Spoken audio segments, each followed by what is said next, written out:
Le bilan de la maladie hémorragique à virus Ebola fait état de 127 contacts identifiés à la date du 24 février 2021, dont 115 contacts à Zérékouré et 10 à Conakry. À en croire le décompte du jour établi par l'ANSS, s'agissant du cumul des cas de suspects, il en est de 10, dont 9 à Zérékouré.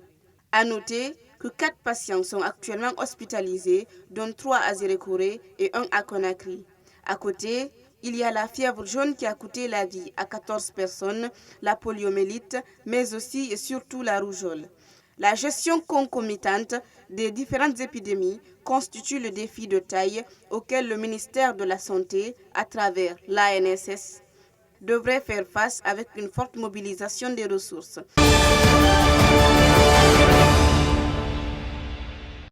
Le président de l'Union des forces démocratiques de Guinée, UFDG, était ce lundi 15 février 2021 au domicile de l'activiste de la société civile Oumar Silla alias Fonike Mengue. Accompagné de son épouse et de quelques collaborateurs, le principal opposant guinéen était venu apporter son soutien moral à la famille du détenu. Cette visite du président de l'UFDG intervient quelques semaines après la condamnation à 11 mois de prison ferme du responsable du Front national pour la défense de la Constitution.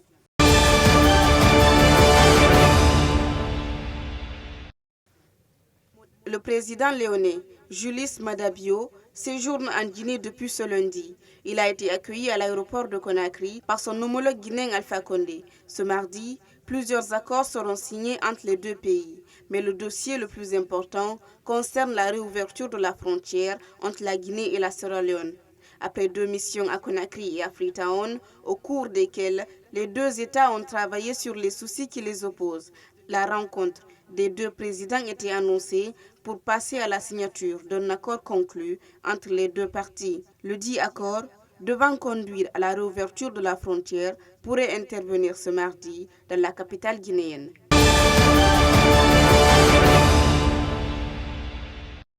Les citoyens de plusieurs quartiers de la capitale Conakry sont touchés par les opérations de déguerpissement en cours.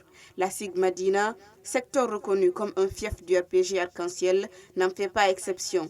Dans ce quartier de la commune de Matam, situé aux alentours du grand marché de Medina, plusieurs boutiques et baraques sont visées. Certains ont déjà pris les devants en cherchant à libérer les lieux avant la date butoir. Au Sénégal, la levée de l'immunité parlementaire de l'opposant Ousmane Sonko, contre lequel une plainte pour viol a été déposée, semble désormais inéluctable et pourrait avoir de lourdes conséquences politiques. Réunie lundi matin à l'Assemblée nationale, la commission des lois a désigné les députés qui séjourneront au sein de la commission ad hoc chargée d'examiner la requête du procureur de la République dans le cadre d'une procédure engagée après une plainte déposée par une jeune femme contre le président du PASTEF pour des faits de viol et de menaces de mort.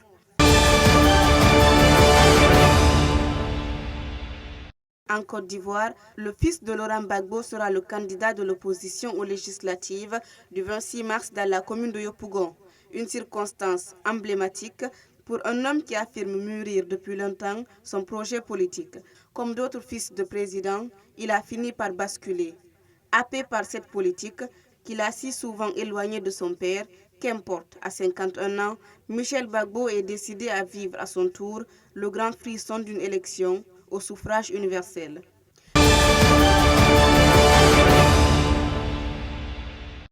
Ailleurs dans le monde, les généraux birmans ont imposé mardi 16 février une coupure quasi totale d'Internet pour une deuxième nuit consécutive et poursuivent leur vague d'arrestations pour tenter de mettre un terme au soulèvement populaire contre le coup d'État.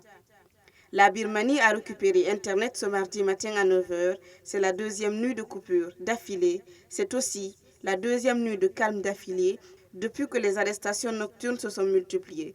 Mais les Birmans restent toujours sur leur garde.